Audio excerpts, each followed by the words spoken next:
অভিনেত্রী সামিরা খান মাহি ইনস্টাগ্রামে সুইমিং পুলের নিচে ধারণ করা ১৭ সেকেন্ডের একটি ভিডিও শেয়ার করে আলোচনায় এসেছেন।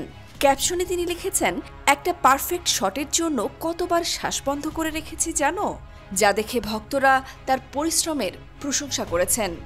ছোট পর্দার জনপ্রিয় অভিনেত্রী সামিরা খান মাহি মডেলিং দিয়ে শোবিজে পথ চলা শুরু করলেও খুব অল্প সময়েই নাটকের অভিনয়ের মাধ্যমে নিজের জায়গা পোক্ত করেছেন তিনি। অভিনয়ের পাশাপাশি সামাজিক যোগাযোগ মাধ্যমেও বেশ সক্রিয় মাহি নিয়মিতই নিজের কাজের আপডেট ও ব্যক্তিগত মুহূর্তের ছবি ও ভিডিও ভক্তদের সঙ্গে ভাগ করে নেন।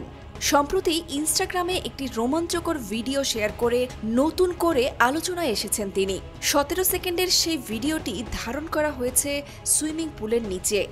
ভিডিওর ক্যাপশনে মাহি লিখেছেন, একটা পারফেক্ট শটের জন্য কতবার শ্বাস বন্ধ করে রেখেছি জানো, যা থেকে বোঝা যায় নিখুঁত দৃশ্যটি ধারণ করতে তাকে বেশ পরিশ্রম করতে হয়েছে। নেটিজেনদের ধারণা এটি হয়তো কোনো ফটোশুট বা নাটকের দৃশ্যের অংশ। প্রকাশের পর মুহূর্তেই ভিডিওটি ভাইরাল হয়ে যায় এবং মন্তব্যের ঘর ভরে ওঠে প্রশংসা ও মজার প্রতিক্রিয়ায়। কেউ লিখেছেন, আহারে কত কষ্ট করো তুমি, আবার কেউ মন্তব্য করেছেন, পারফেক্ট জিনিসের জন্যই এত কষ্ট লাগে। অনেকেই তার এই পরিশ্রম ও পেশাদারিত্বের প্রশংসা করেছেন।